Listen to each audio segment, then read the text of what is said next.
ഒരു സഹാബി റസൂലുള്ളാഹിന്റെ അടുത്ത് വന്ന് പറഞ്ഞു, നബിയെ എനിക്ക് കടണ്ട് എന്ന് പറഞ്ഞു.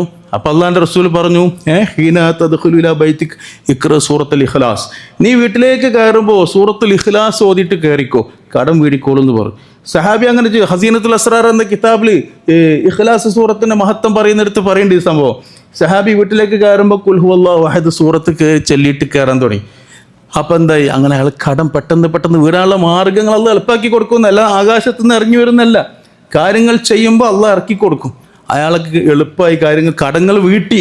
റസൂലുള്ളാഹിന്റെ അടുത്ത് വന്നിട്ട് പറഞ്ഞു, നബിന്റെ കടങ്ങളൊക്കെ വീടിട്ടോ, കുറച്ച് ദിവസങ്ങൾ കൊണ്ട്, ഒരു മണിക്കൂർ കൊണ്ടല്ല. ചില ആൾക്കാരുണ്ട് തടി കുറയാനുള്ള ഗുളിക കുടിക്കും, ഇങ്ങോട്ട് കണ്ണാടി നോക്കിയിട്ട് അപ്പോൾ തന്നെ കുറച്ച് കുറഞ്ഞു. ഭാര്യ അല്ല ഞാൻ ഇപ്പോൾ കുറച്ച് കുറഞ്ഞോ, അരമണിക്കൂറായിട്ടുള്ള ഗുളിക കുടിച്ചിട്ട് അപ്പോൾ തന്നെ കുറഞ്ഞു തോന്നുകയാണ്. എന്ന പോലെ ഇഖ്ലാസ് സൂറത്ത് ഇന്ന് ഇപ്പം നിങ്ങൾ പോയിട്ട് ഓതിയിട്ട് എന്താ ഇപ്പോൾ കടം വിടാതെ ഇയാളിങ്ങനെ വെറുതെ അതും വിളിച്ച് പോരാന്ന് കരുതരുത്, സമയം വേണല്ലത്തിനും. അപ്പോൾ സഹാബിനോട് അള്ളാഹുവിന്റെ റസൂൽ എന്താ പറഞ്ഞതെന്ന് അറിയോ, കടം വീഡിയോ. സഹാബി പറഞ്ഞു, പൈസ ബാക്കിയായി നബിയെന്ന്. അപ്പോൾ റസൂൽ പറഞ്ഞു, എൻ്റെ അയൽവാസികളോട് ചോദിച്ചു നോക്കും, ഓർക്ക് കടമുണ്ടോ, ഓലെ കടം കൂടി എൻ്റെ വീട്ടിൽ കൊടുക്കുന്നത്. ഇതാ സംഭവം.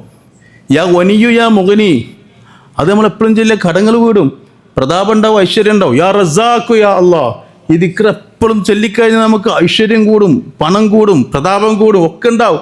അതിനുള്ള മാർഗങ്ങൾ അള്ളാഹുത്തിൽ എളുപ്പാക്കി തരും. അള്ളാഹു സുബ്ഹാനഹു വ തആല നമുക്ക് ഖൈറും ബർക്കത്തും നൽകട്ടെ.